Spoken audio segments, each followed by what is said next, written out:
Impact Wrestling President Scott D'Amore here, and you're listening to Count It Out with Mike and Tyler.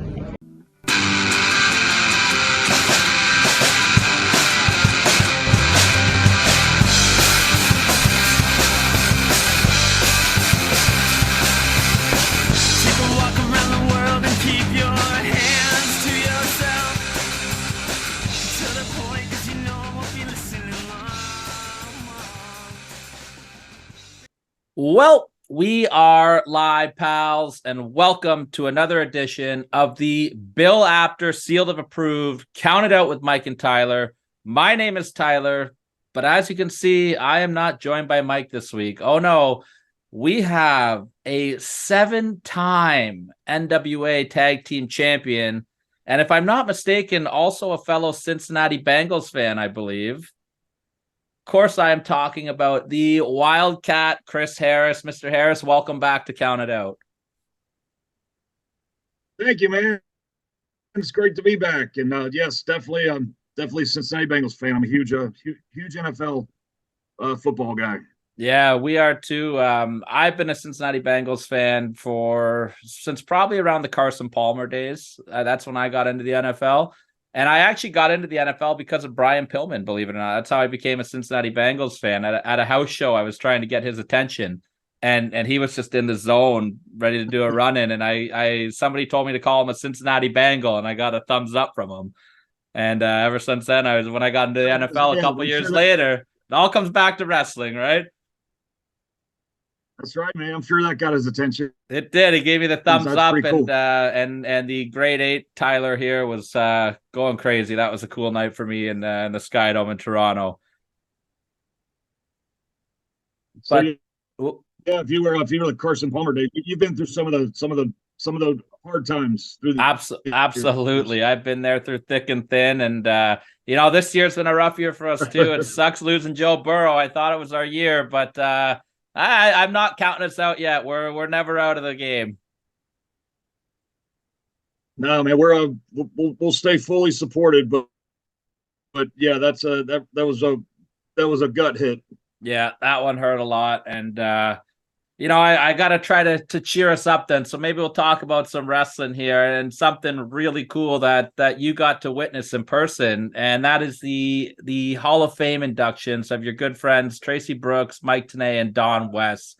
Can you kind of take us through that night there at Bound for Glory and share any stories that you can from that night or some of your favorite memories of Tracy and Mike and Don? Well, the Hall of Fame, the TNA Hall of Fame's always been special, and every year try to highlight somebody. But I don't know, this year was just really special because when they announced Mike and Don to go in, I mean, it doesn't get any better than that, and it's so well deserved. And then on top of that, to add Tracy to it, the original Knockout, she's been there since the early days. And I'm very close with Tracy throughout all those years. I'm very close with Mike and Don as well. So, yeah, I actually didn't have any ties with TNA or Impact that night, but I was not going to miss that. So I made sure I was there for that, and it was just so great. It was so great to see Mike again and his wife. And I also got to see Don West's widow, Terry, who I was also close with at the times we hung out. So to see her again was just great, and to see her get the award, it was just a real special night. And those two really deserve it. Tracy deserves it. I loved being there for Tracy as well, and just a special night, man. And it was great to be able to tell some stories ourselves and just catch up, and just an all around great night. I'm so glad I was there for that, and not to mention how great the event itself was, and it ended with the kicking off the TNA announcement. So it was such an awesome night. Absolutely. I want to talk all about that TNA announcement in a minute here, but I want to kind of stick with Mike and Don. They really are the soundtrack of TNA. And, everyone always says JR and the King have all these magical moments, but to me, Don West and Mike Tenay, you put them up there with anybody.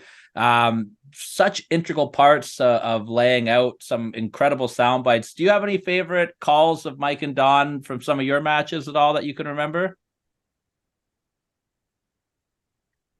Oh, well, I mean, of course, Don had the famous. So you got to be kidding me, and and he would always pull that out for special moments of mine, and one of course that probably the most famous one was the Elix walking the cage and for the Hurricane Rana on me, and that's you hear Don West screaming that out, which he was known for, but so yeah, I always hear that because that clip is played so often that it's Don West. The background is part of it. It wouldn't be the same clip without him screaming that. And Mike is very underrated as far as a play-by-play guy. Yeah, I guess you just have to live through the TNA years to really appreciate them. Of course, people like Vince and Jesse, or Gorilla and Jesse, and then Ross and King. I mean, not taking anything away from those guys. They all are top 3, top 10, whatever you want to call them. But those of us that lived through it, Mike and Don is right up there with them. And and Don West, I mean, he was a guy that came in and he kind of had to learn it on the go. He wasn't very familiar with it. And him and Mike, not only did they have great chemistry on camera, but they were great friends outside of the ring too. And Don was just a sponge. He took everything that he could from Mike Tenay, and Mike Tenay is called the professor for a reason. To be able to learn from him, you can't get any better. So Don just soaked it all up, and within the first year or two, you would never know that this guy has only been in around wrestling for just a couple years. He just took to it, and his calls were right on point. And they just, a lot of people don't realize, but just like when you're talking to the wrestlers, and I always try to remind people that the referee is part of the match as well. It's not just between two guys. Referee can make or break a match. I say the same thing about commentary. Commentary, they can make or break your match because they can put you over to the highest degree, or they can completely talk about something else and not even talk about what's going on in the ring, which completely dismisses you. So they can really make or break it. And I had such a great relationship with them that even before my matches, I would try to get a few minutes before they would go out. And, while they're still, kind of getting their notes together and laying out their format, I would try to get with them throughout the day and just get a few minutes just to let them know maybe what story I'm trying to tell through my match. And that way, if I'm communicating with them, they know what I'm trying to tell. They can then narrate that on TV to tell the story to the people. So important. And Mike and Don were the best, man. They were always, they wanted to hear that information because it made their job easier, because then they could just that's what they could talk about. It gave them something to talk about and kind of connect the dots to whatever storyline we were trying to go with at the time. So important, and so important to my career as well. I mean, my of course my greatest years were in TNA, and they were the outline for it. They were the team behind all of my great matches. We're on the topic of the Hall of Fame here as well, and America's Most Wanted. You guys are some of the foundations that built TNA, and myself and a lot of people, we want to see America's Most Wanted go into the Hall of Fame. If that day does come, when that day does come, because it's coming. Do you have anybody in mind that you'd like to induct you guys into the Hall of Fame? Oh, yeah, I've thought about that. You never know what's around the corner. But I'd like to think that we have a place there at some point. Being one of the original tag teams in the company. Honestly, I don't know if I had thought about this before. I wish I could really remember back, but I mean, Mike or Don would have been great. They really would have. I honestly feel like I had thought that before this, that in the past, that Mike and Don, because they were there since day one. They saw the birth of it. They saw it grow. They saw it catch fire, with the fans, the America's Most Wanted, and so I think that it would have been great to have both of them induct us. Of course, with Don gone, that wouldn't be possible. So Mike is always comes to mind. I would love. I think another one that would be Jeff Jarrett. Just the fact that he was part of putting us together, and I think he could really do us justice to get us in there. Scott D'Amore, being in the position he's in, I'm sure he doesn't want to be inducting everybody left and right. So don't want to overuse Scott D'Amore, but and then another person that comes to mind is Gail Kim, spending so much time with us, right in the fire with us, and she knew the ins and outs. So that would also be an option. So yeah, I've kicked around some ideas, and I'm sure Storm has as well. So whatever, if and when that day ever comes, we'll make sure that it's very special, and it will be special for us no matter what. But yeah, that is something that you do think about. Yeah, let's get the petition going, guys. We want AMW in that Hall of Fame in the next couple of years. All right. It was really cool though to see AMW. I believe if I'm not wrong, I think that the Team 3D, the Dudleys, I think they're the only tag team that's in there right now. I could be wrong about that, but I'm not sure. As far as I'm aware, they're the only tag team in there as well. So I think we're due for another tag team. I'm a tag team. I love tag team wrestling. It's my favorite type of wrestling to watch. So I'm all for that. So we're due for another tag team in there. It was, speaking of this tag team stuff here too, Impact 1000, we saw the return of America's Most Wanted, got to team up with old rivals there, Team Canada, Scott D'Amore and Eric Young, got to go up against some new younger talent there, and Diener and Khan and Kenny and Sheldon Jean. How much fun was it to get back out there in front of an audience with Impact Wrestling? It's always a great time to be able to be a part of their shows, their events, and actually be a part of a match. Because you just never know when your last match has happened. So we did. Last year was we did the Slammiversary, and then an Against All Odds pay-per-view where we did a 10-man, and again that also was against some new opponents for me with Honor No More. A lot of guys I had never faced before, and then kind of the same with this. It was such a huge, just a awesome night to be able to team with Team Canada and have Scott out there with us, and of course Eric Young, one of my closest buddies throughout the years, road partners. So yeah, to be able to team up with them was awesome, and get a little 8-man in there. And yeah, we just went out there, had some fun, and took care of those guys. And I had never, I even did a little face-to-face with Khan. So that was kind of neat to, you just never know when you step into the ring, if there's ever going to be an opponent out there that you have never faced before. So it was pretty cool, man. Yeah, to be able to get out there, get in the ring, and of course the fans are right there with us. They're in full support. So it was very special. Yeah, it was cool to see you guys back in there. And AMW wasn't the only tag team that reunited for Impact 1000. One of your guys' biggest rivals in Team 3D, they were also back in there doing what they do best. Can you talk a little bit about the funeral of Team 3D? And it looked like you guys were having a blast filming that. I just went back and rewatched it before we jumped on this call. I was in hysterics laughing. Do you have any memories of filming that vignette? Yeah, for some reason I just did myself too. I think it was I can't remember what was going on. I think it might have been another podcast that does they recap the TNA events, and I think they were kind of going through those months and weeks and months for that. But that came up, so yeah, I saw it, and yeah, it was.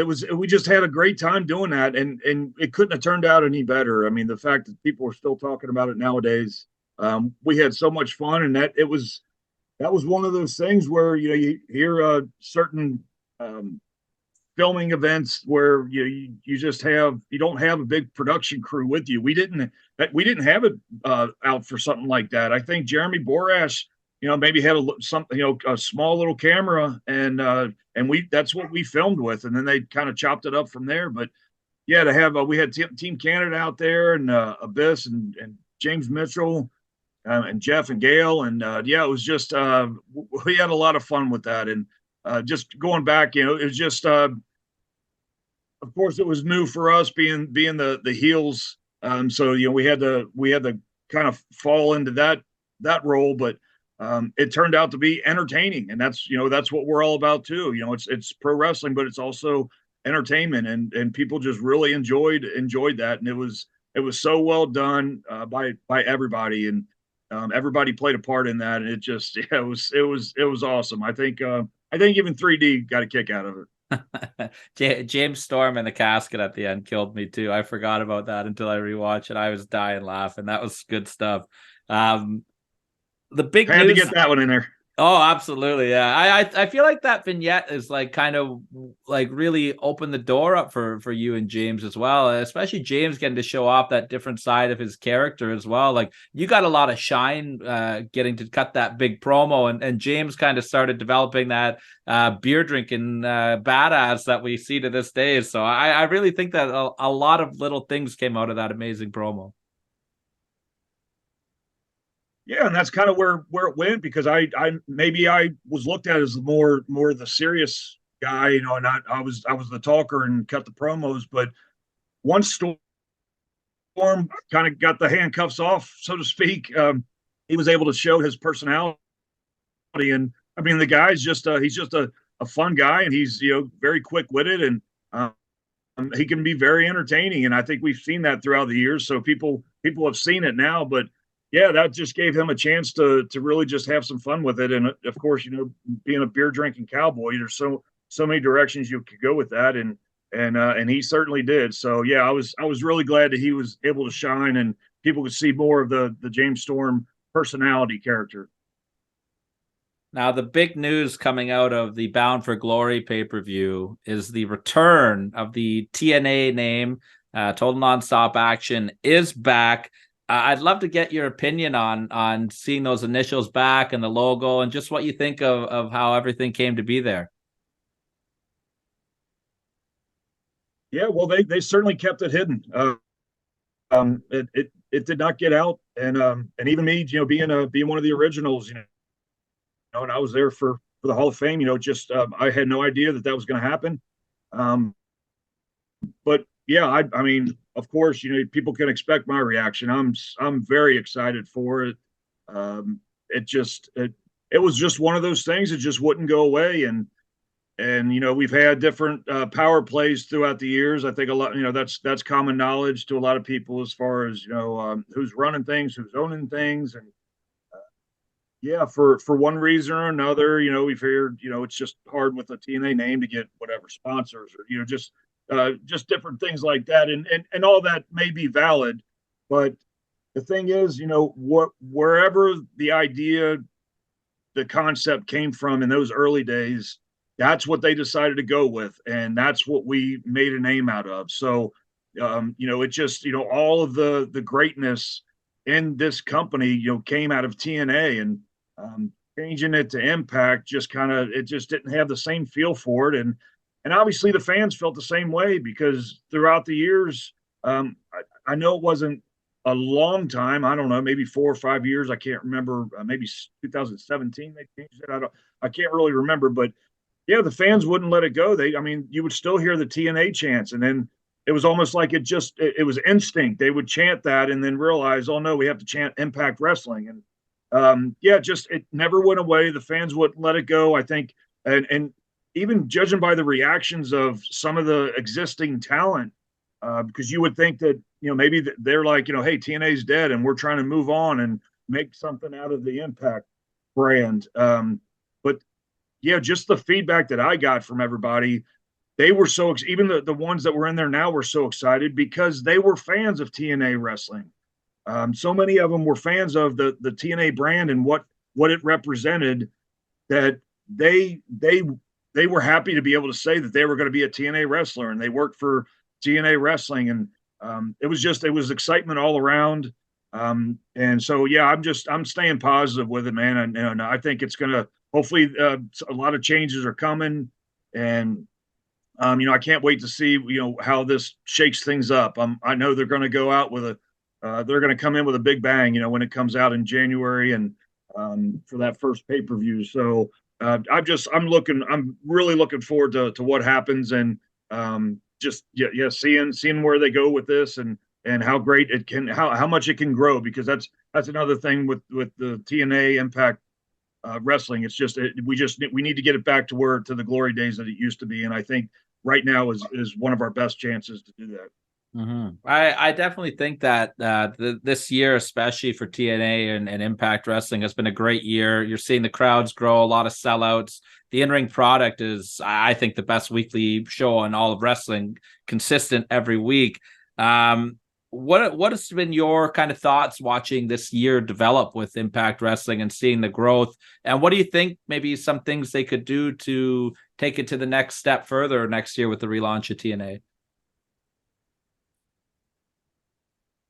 Yeah, you mentioned it. You're not the first person to say that they think it's the best product out there throughout the week. And we have a lot of wrestling nowadays throughout the week. There's wrestling on every night of the week. So, yeah, I've been in and out throughout the last few years, and so I get to know the talent. And yeah, it's such a great group of guys and girls, and the talent is just unreal. And when they're able to get out there and show it, it shows that it's some of the best wrestling around. And they got some behind the scenes, a lot of good behind the scenes people trying to put together the best, the best stories, the best angles, and just seeing what we can do with that. But yeah, I've just seen it.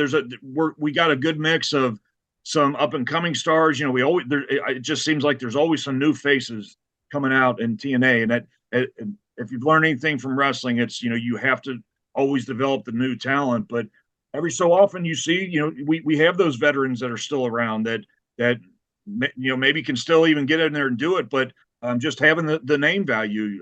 We got Eric Young is back, and such a big part of it. I mean, hell, Eddie Edwards has been there for forever, and so he just his name alone, even he's so important with TNA and Impact. And you got Brother Ray and Tommy Dreamer. They're still around helping out. Gail helps out with she wears a lot of hats, but she's kind of in charge of the women's division, and kind of her face pops up every so often. We just have a great group of people, and even the knockouts division, getting Trinity in there.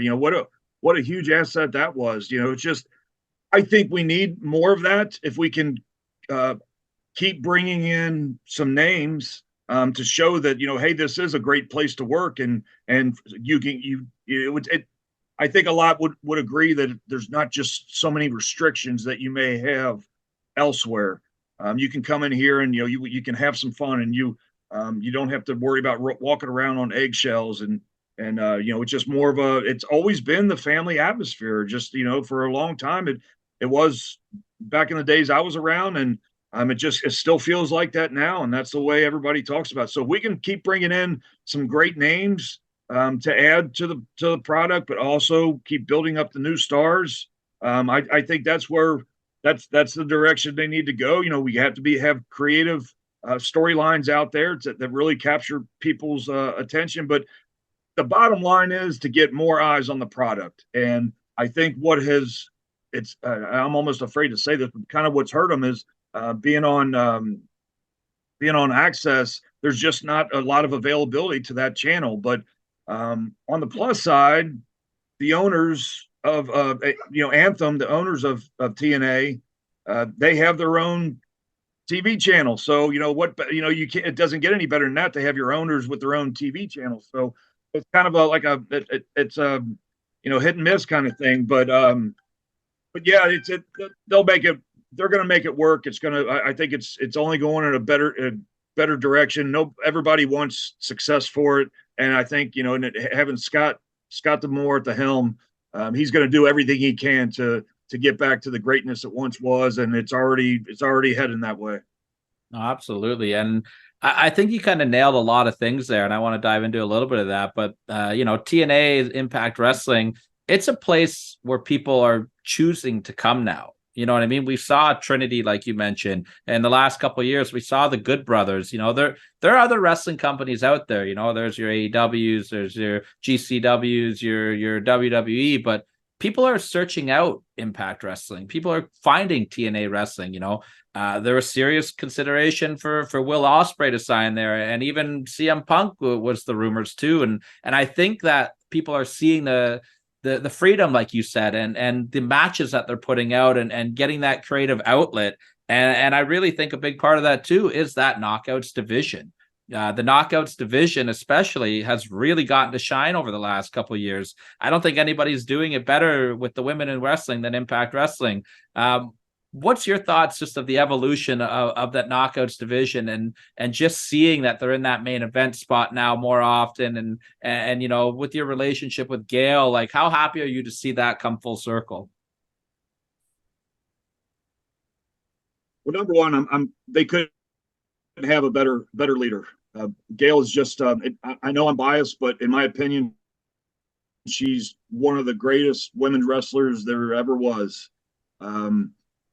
So to have her in kind of in charge and leading that team, they couldn't have a better leader. And yeah, that's not a new thing to say that we would put our women's division up against any other women's division. It could stand up there with all of them, and some say it would outshine them. It's been like that for a lot of years, to be honest with you. We just have had good quality group of gals that come in, and they work just as hard as the guys, and they'll get out there and they'll deliver as well. And you're right, Trinity's a great example. I mean, she could have, she was a free agent. She could have done anything she wanted to do.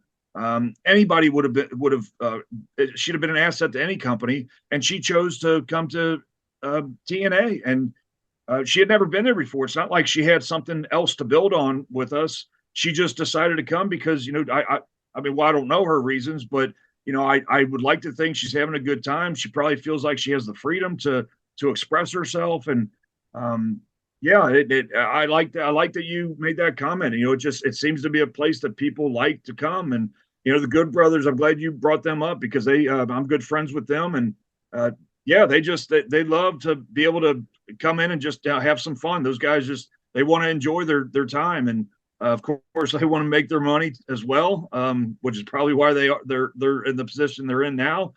But yeah, we just got to keep that going. But even I'll even bring up at a time maybe when I don't want to say it wasn't so much the wrestling, but we just saw them at the 1000th episode, the Beautiful People. Forget the quality of matches that they were having, but I remember when they were big, back in the day with TNA, and Vince Russo was running a lot of things, love him or hate him, but he would come right out and say that those were the highest rated times of the program of our Impact show. Some were the women, they were getting the higher ratings, so it's obviously something that the people want to see, and then you add on not only the eye candy, but you add on that these girls could get in there and fight. I mean, it couldn't be any better. So I just think they're just going to build on that too, because that's one thing they do have momentum going is the Knockouts division. Absolutely. I mean, my vote for Impact Wrestling Wrestler of the Year this year is Deonna Purrazzo. I think she's been absolutely incredible this year. She's hit a home run every time she's gone out there. She's one of my favorite wrestlers to watch in general. She's fantastic. Delivers every time. I'd love to talk a little bit about Scott D'Amore with you here. You kind of got to, you said you were around for the Bound for Glory weekend there. What was it like watching Scott in that role? And what do you think of the work that he's doing, being in charge of TNA Impact Wrestling? I love what Scott is doing. I've seen him work, and the thing is, I've known Scott for over 20 years now, and we've kept in touch over the years, and he's a good friend. But to see him, kind of roll up his sleeves and work. I mean, he when he has to be the boss, he's the boss. And I've even been fortunate enough. I've been because I'm kind of dabbling in the, maybe being a producer roles. At some point, I'm very interested in doing something like that, and I would love to be able to do it with TNA. So I've sat in production meetings, and I've seen the way he conducts himself, and I just kind of the same I said with Gale.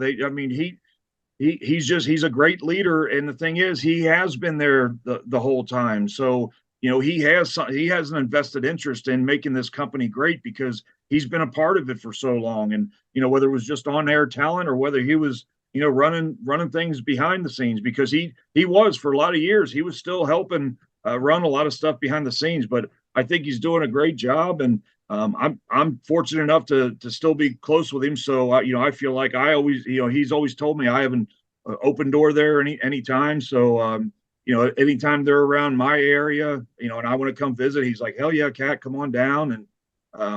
And even like the Hall of Fame, I told him, I said, man, I got to be there for that. He's like, come on in, man. Well, they put me, got a seat for me and put me right out there for the ceremony. So I'm very fortunate to have the relationship I do with him. But as far as a leader, yeah, he just, he wants what we all want, just to make it better and make it grow. And just to see what he could, he amazes me by what he can do. I mean, he's, of course he's got his years in the business, but to be able to run the company the way he does, it's just very impressive to me to see.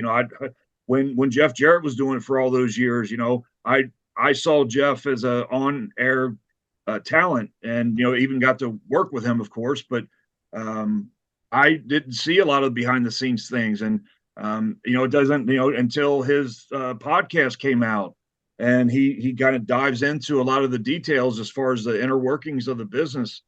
Even me, somebody that lived through it, I didn't know a lot of that stuff. So to hear just the ins and outs, man, and what they go through on a daily basis, it's not just a 2-hour program every week. These guys are grinding every single day. So Scott's he deserves the position he's in, and I think they have a great leader there.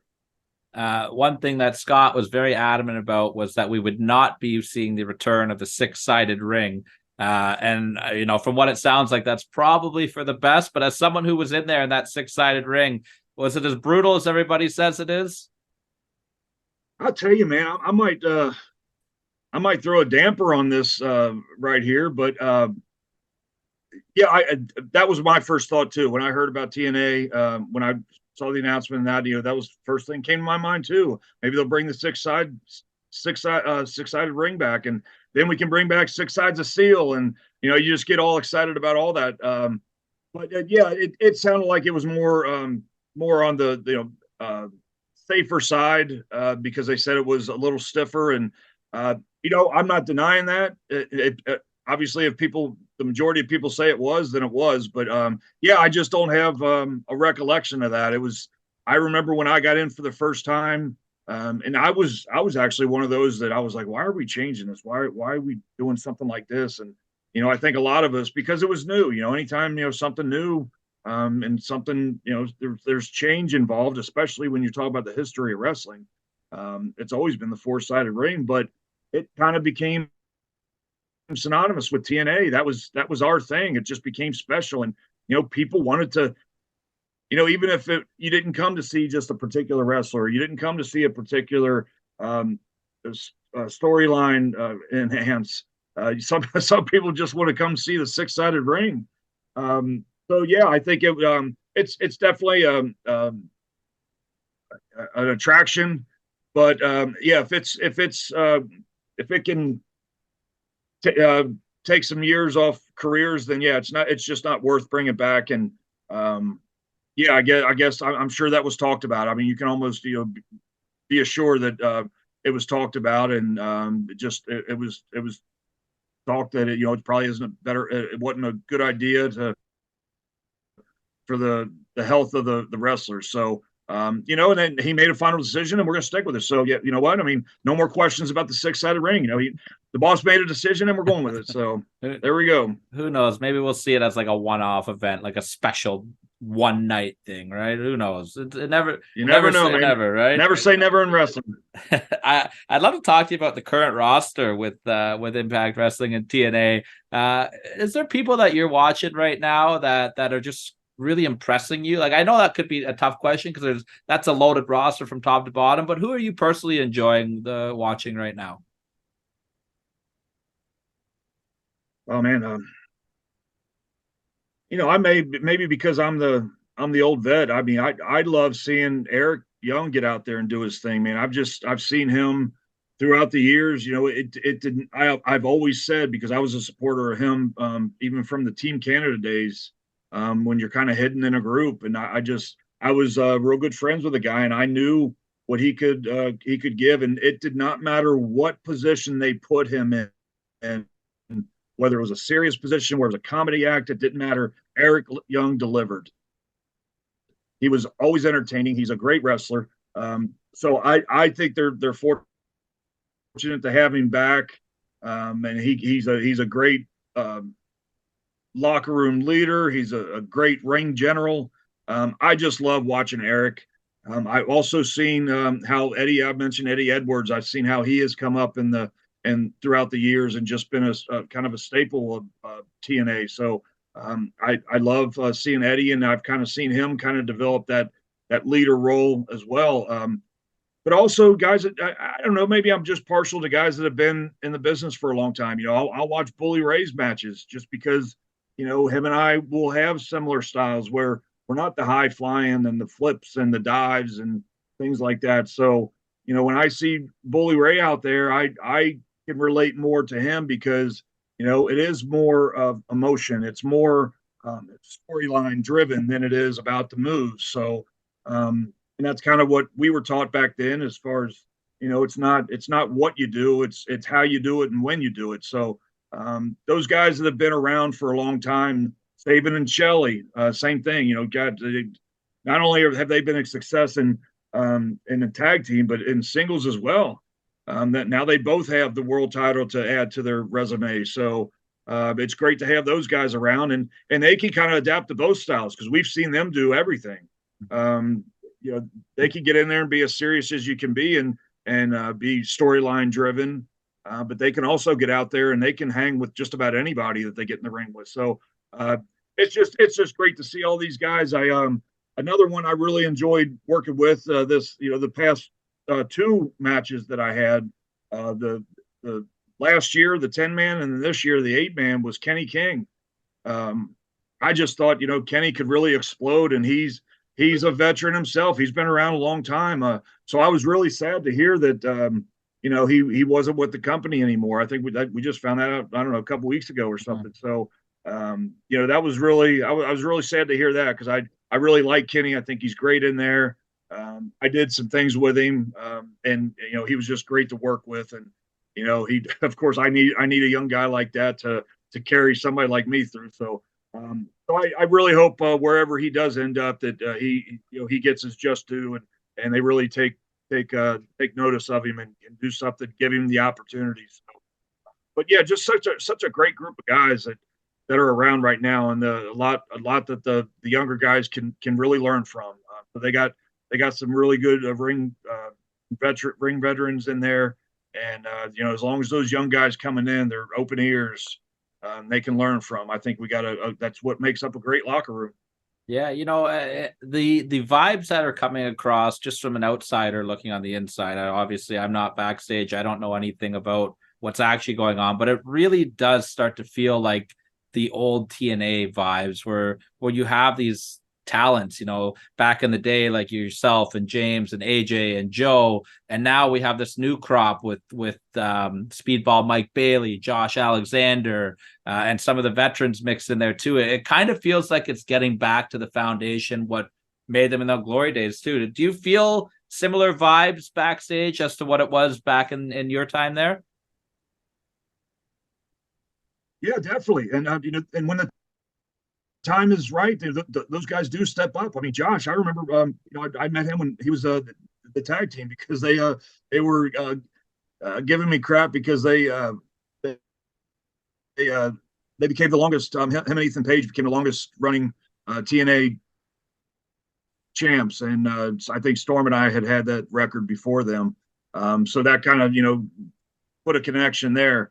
But yeah, I saw him, and then when he broke out of the tag team, he shot right up, man. He has really stepped up. So to have a talent like him, he's another one that you can put him against anybody in the ring, and he can make it happen. And yeah, you mentioned Mike Bailey. To be honest, when I first saw this guy, I wasn't so much of a fan because that's not my style. It doesn't mean doesn't mean I don't like him or that style doesn't work. There's a fan base for that style, and it needs to be a part of the show.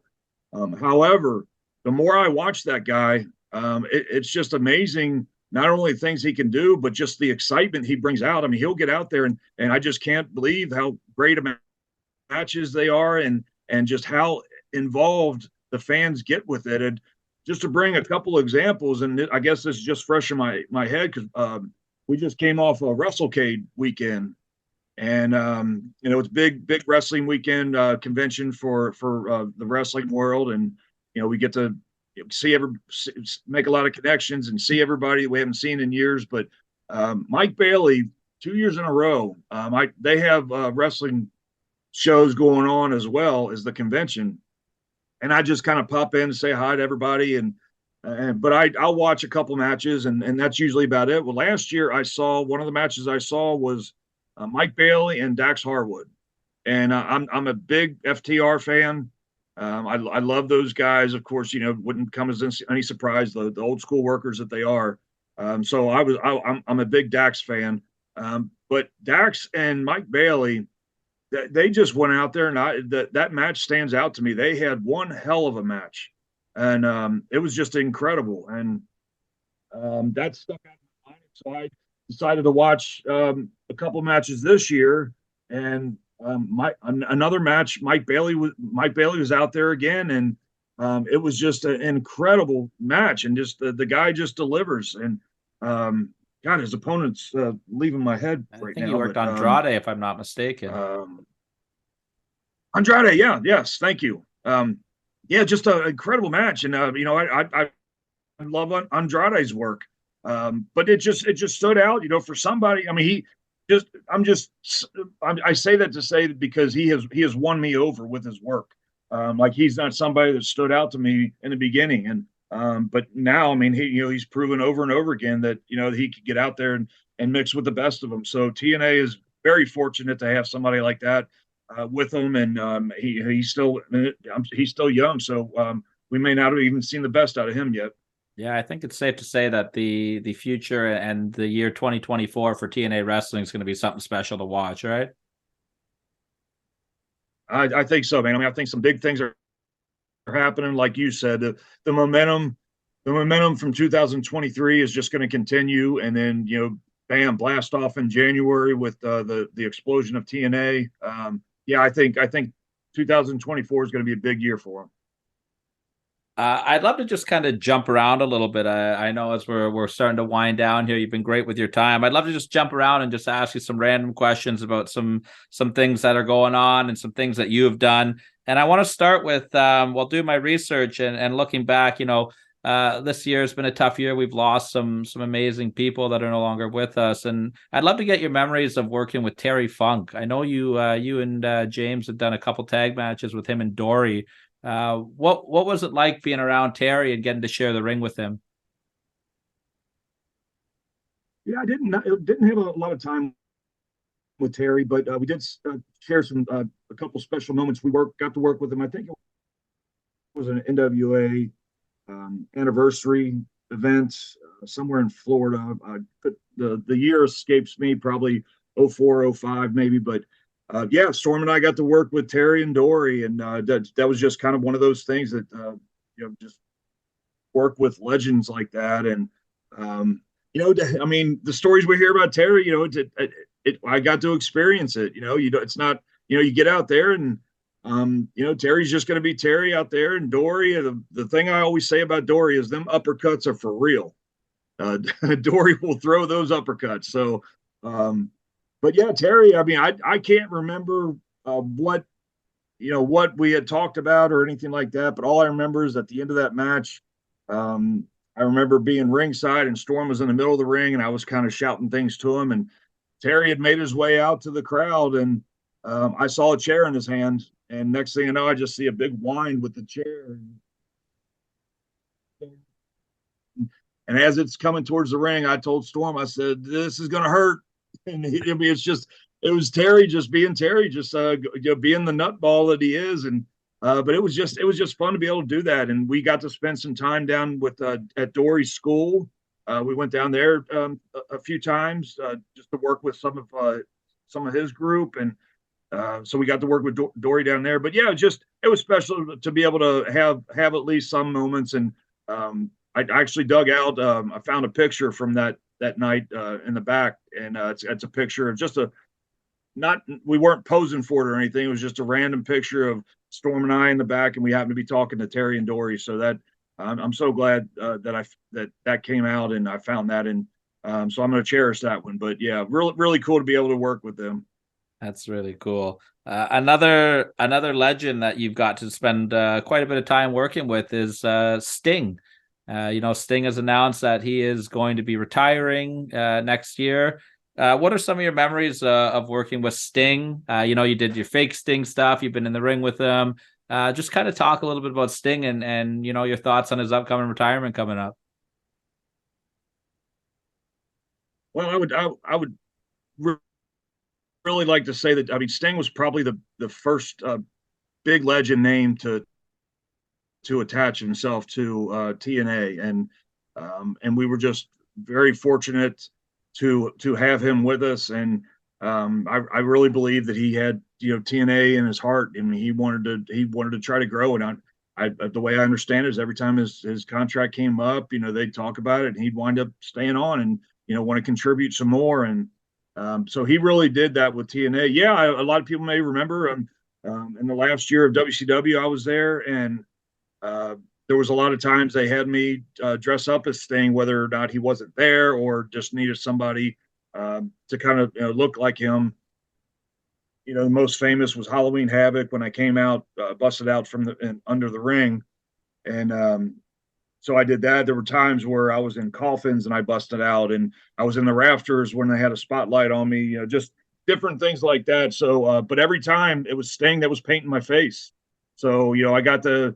Me being a young kid back then, of course, it was just he was a legend to me and an idol, and be able to share time with him there was really cool. But then to be able to get to know him a little bit in TNA, and yeah, we did work a little bit more in TNA, and just having him around. I mean, just having somebody like that around was just a blessing for the TNA locker room and for him to contribute. And I mean, the guy, obviously he just loves the business to be able to still be doing it. And I'm sure he meant what he said when we had his first retirement. I'm sure he thought at the time that was it, but he just has that love for the business. And AEW came around and he had a whole new opportunity ahead of him. So he is not held back. I think we've all seen that, and his matches, he'll still give it all out there, and he gets the crowd reaction. There's just nobody like Sting, and I think it's awesome that it's going to be sad to see him go, but for the guy to be able to go out on his own terms, I mean, we just don't. That's not everybody's story, to be able to do that. So I think it's awesome. I've been fortunate to be able to spend the time I have with him, and I'm glad that he's going out on his own terms, and I look forward to that very last match, and I'm sure AEW will give him a awesome send off. Mm-hmm. Somebody else that's name's been in the news a lot this year was CM Punk. He made as we're recording this, he made his big return to WWE last night. Sorry. What was your memories like of being around Punk? Were you around him? Did you get to work him at all? I know you guys were in TNA, but for a little bit together. Yeah, I wouldn't say I know him well, but yeah, I got to work with him a little bit in the early days of TNA. He was there. And then I got the year I was with WWE, he was there, so I got to kind of reconnect with him there. And then there was after he had already come back with he came back when he first came into AEW. I guess they must have been in Cincinnati, and I went down to the show to see everybody body and got to reconnect with him. And right away, as soon as we laid eyes on each other, big hug, and so it was great to be able to catch up with him a little bit. As far as so personally, I have nothing against the guy. I actually feel like I would probably get along great with him in the locker room now because he's an old school guy, and I think that's kind of what he's trying to deliver out there now is let's stop with some of the BS that's going on, and let's concentrate on what really brings the wrestling fan back, and what draws them in, and he knows that. So let's see what he's going to do. Yeah, well, it was a big surprise with the WWE because of course I have friends all over the place, but you hear that they would never have him back. But that's why you say never in wrestling. So we'll see what happens, and we'll see how that works out. I'm glad that he landed on his feet again, man. Just the AEW, it was great to have him back out there again. Sorry that it had to end the way it did, but that just obviously was not a good fit for both sides. So probably best that they parted ways. And yeah, I mean, I have to be honest, I'm biased, but it would have been great to see him. I actually thought it might have been a possibility for him to come to TNA. He did have history there, and if he wasn't going to do anything with anybody else, I think he would have loved coming in there because I think they would have probably welcomed him in, and he'd have been a great addition. But we'll see how it works out, man. I mean, we can't you can't predict CM Punk. You just never know what's going to happen. So I think given the chance, he'll get out there and deliver, and give us some exciting times coming up. Absolutely. It's a great time to be a wrestling fan, watching all that excitement. There's something that I've always kind of been curious about, going back to those glory days of TNA when you guys were really on fire, right around the time when you guys were first coming over to Orlando there. We saw a lot of former WWE talent get brought in, sometimes for long times, sometimes for short times. Was that ever frustrating for any of you guys backstage? Did you feel like maybe they were overkilling that a little bit and maybe should be focusing more on some of the homegrown talent? What was your opinion, being one of the guys back there watching all that happen? I would say that there did come a time where it felt like it was a little overdone. For most of the years, I felt like there was a good number of people that came in that really had TNA in their heart. Guys like, of course, I mentioned Sting before, but when Kurt Angle came in, it was just a huge jolt for us. And I really believed, Kurt, and I got to know Kurt. Kurt, he wanted to make TNA. He wanted to make it bigger and better, and I think he did that. He was a great asset. So I don't think there was anybody that was upset about Kurt Angle coming in. I think Christian, when Christian came in, I think he really, of course, I think he was doing a lot for himself, which there's nothing wrong with that. He was kind of out to prove that he could do something on his own. And I think TNA gave him that opportunity. And so I think he would, I don't think he has anything bad to say about TNA. So him coming in, I think, was a great acquisition. And he was out there to prove his critics and, to help TNA as much as he could. When the Dudleys came in, I felt like that brought some life to the tag team division.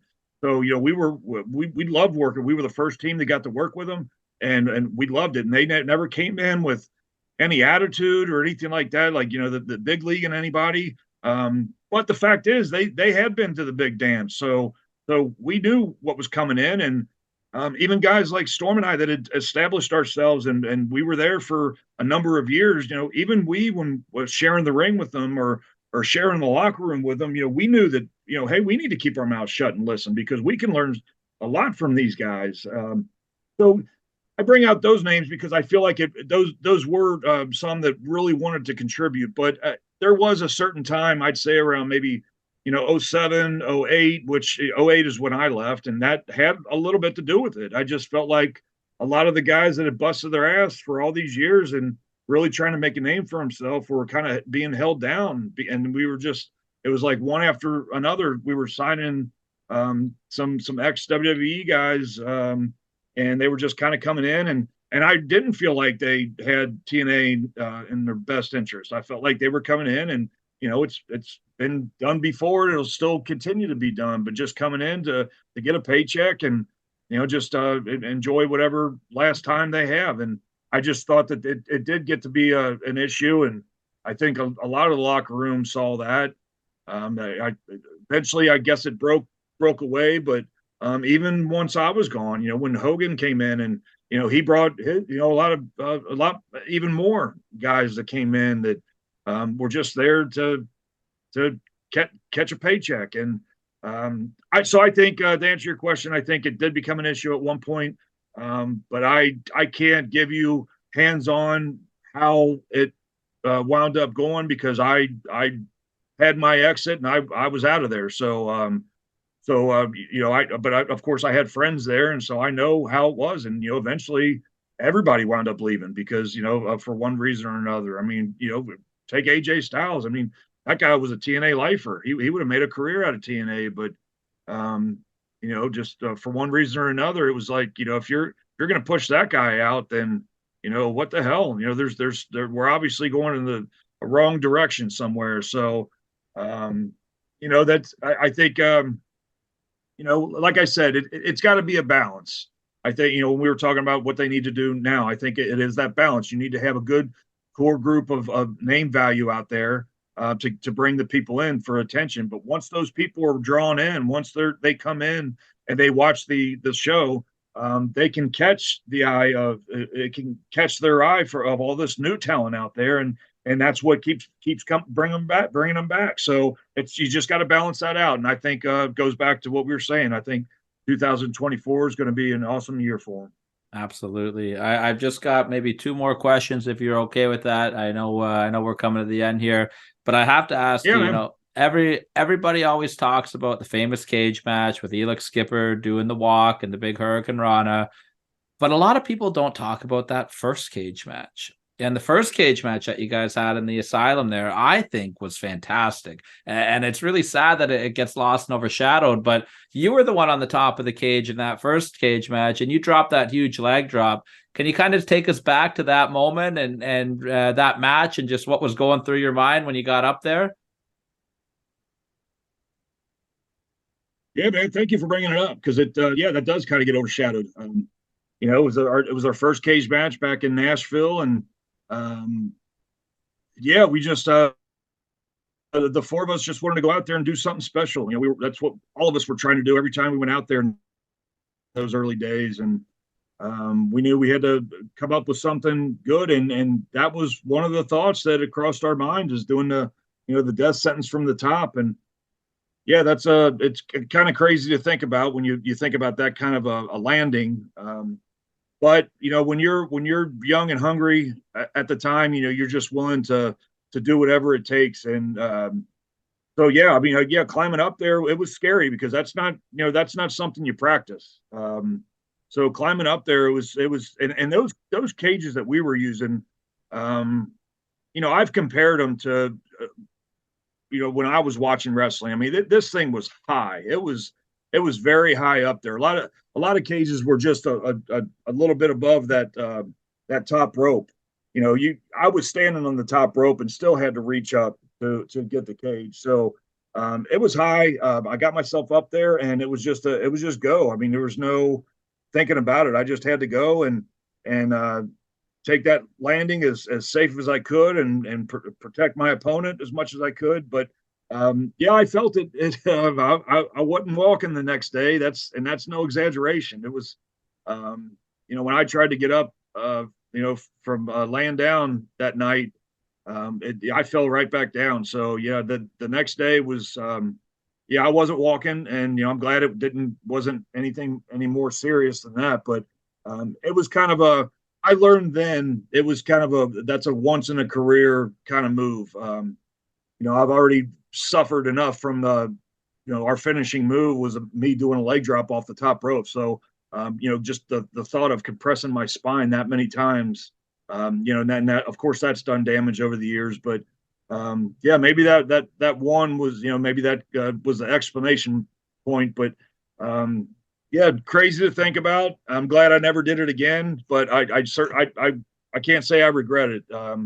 I'm glad we did it, and Christopher Daniels was the one that took it. So I have to give credit to him to be laying there in a helpless position and seeing a 250-pound man coming down across your neck. So it was, I got to give it to him too. But yeah, that cage match, that really stands out to me because that was talked about for it was only like a year and a half, but that was one of the greatest cage matches at the time. And I remember going into the second one, and we all thought to ourselves, it'd be nice to top that, but we kind of figured that's almost impossible to try to top that one. So let's just get out there and we were going to do this and that and this and that, and it just turned out that it did top that one.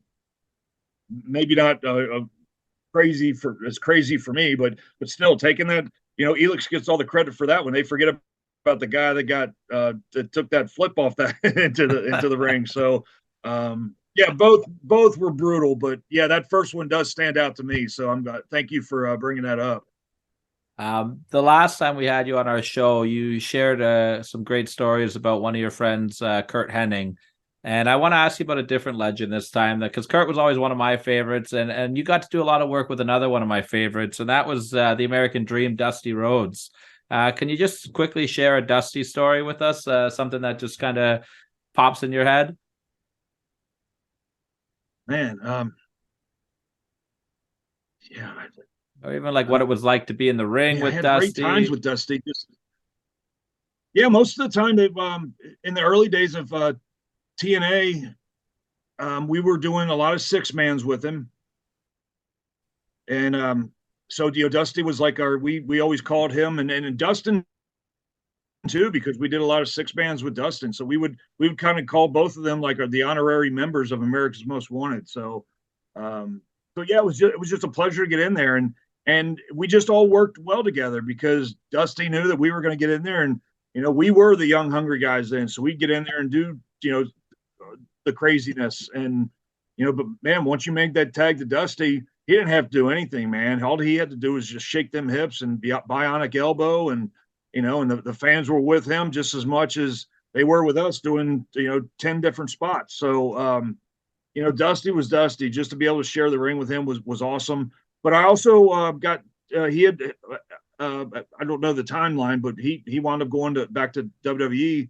and was in the training facility. It was before it was NXT, but it was in the Tampa area, Florida Championship Wrestling, and he was helping train there. So when I went to WWE and I went down there to just to get kind of reconnected, and so I got to spend some time with Dusty down there too, and been able to talk to him. And yeah, he's just a trip, man. He just some of the things that come out of his mouth, just he'll say it in a entertaining way, but yet his point gets across with what he's saying. He's making such a great point and makes so much sense out of what he's saying, but he'll say it in the fun-loving Dusty way. And so yeah, just I guess his approach to everything was just awesome. So yeah, I was blessed to be able to work with him all those times. You said that him and Dustin were honorary members of AMW. Have you got to spend any time or talk to Cody at all? No, not Cody. No, and I'm trying to think. I feel like I've met him, but I don't. Yeah, I haven't got spending time with Cody at all. I was really tight with Dusty and Dustin as well, and it's always great to catch up with Dustin when I get the chance. But yeah, I've never been able to hang out with Cody or anything. But just hearing because the boys talk, and he just seems like one of those real genuine guys. Like it's not. I don't think he's putting on a facade. I think what you see is what you get with him, and I just see how he is with the fans, and his upbringing. You can only imagine being the son of Dusty and having Dusty and Dustin in his ear, and so he was brought up in the business the right way. So I feel confident having pro wrestling on his shoulders. I think we'd be in a good position with that. So hopefully he gets to finalize that and his story. But yeah, I'd love to be able to catch up with Cody sometime and yeah, give him some Dusty and Dustin stories myself.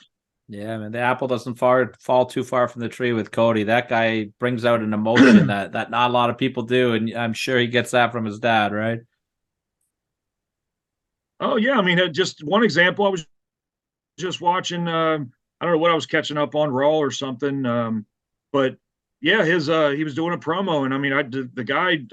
There's no doubt he can deliver a promo, but just it's his delivery. It's just the way he does it. And I've heard 1,000 promos in my day, and the way Cody just delivers it, he just knows what line to say and when to say it, and the reaction is there for it. And it my wife and I were watching it. We were actually like, damn, that actually gave me chills, and that doesn't happen very often. So yeah, Cody, he'd be a great leader, and we could feel safe that we'd go in a direction with Cody Rhodes as a leader. Now, the last question I like to ask everybody as we come to an end here. When you take a look back at everything that you've done in your career, and you've done a lot of great stuff, both inside the ring, outside of the ring, what's something that just makes you smile, something personal for you that you just think back on and it just puts a smile on your face? I mean, I would say my body of work, being that, wrestling has taken the direction that it's taken. It's just, I think I'm not the only one that hears this. A lot of people, whether you're in the business or you're a fan, just wrestling, you hear wrestling isn't the same as it used to be. And it's not. And some of that is good and some of it is bad. I think we still need to get back to the root of pro wrestling, and that's what made people fans to begin with. And there's a lot that is that we see on our TV every week that it just doesn't fit and doesn't make sense. And anytime I happen to go back, because I coach a lot of kids now too, and kind of starting them out in their career. And a lot of what I'm saying, sometimes I got to be reminded myself because I've been doing it for so long. It's like, yeah, this way works better, and I give the why. But then when I watch my body of work, I see that, hey, I'm delivering, what I'm talking about. It's like, that's how I worked, and my work was really solid, and there wasn't a lot.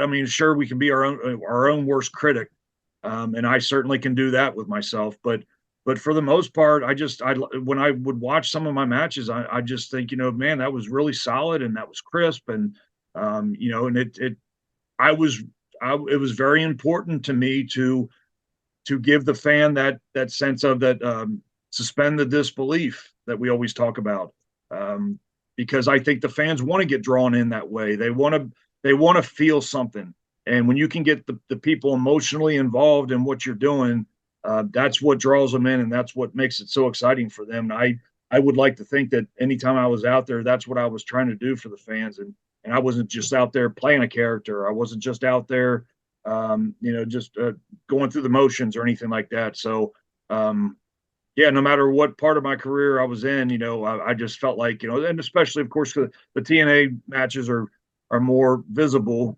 because they were on TV and pay-per-views. But anytime I have a chance to, something just kind of pops up and I'll watch it, and it just reminds me, it's like, man, that was, I'm glad I performed the way I did. And hopefully, people can look at that, anytime they want to look and see, what has he done? And, let's check out one of his matches or something, and maybe they can learn something from it. So I'm very proud of that. I'm proud of the body of work that I've done.